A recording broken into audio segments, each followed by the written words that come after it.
তোমাদের যদি কোয়াশি বেশি থাকে তাহলে প্রথম সাবজেক্ট থাকলো, তারপর টেন্স অক্সিলারি ভার্ব, তারপরে অ্যাডজেক্টিভ, তারপর আমি হোয়েন দিলাম, তারপর আমি ইট অথবা দে বললাম যে ইট দিলাম, এক্ষেত্রে কিছু হানি আছে ইট দিলাম, আবারও আমি অক্সিলারি ভার্ব নিয়ে আসলাম, তারপর আমি ভার্ব 3 করে দিলাম।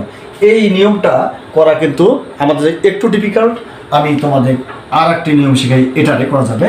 সেক্ষেত্রে কী করবো, আমার ওই একই ধরনের হানি সাবজেক্ট থাকবে। দেখো লক্ষ্য করো, হানি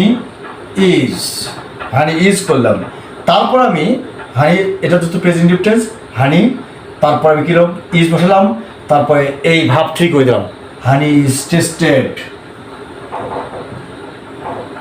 টেস্টেড, তারপরে অ্যাডজেক্টিভটি যা আছে তাই বসে দিলাম।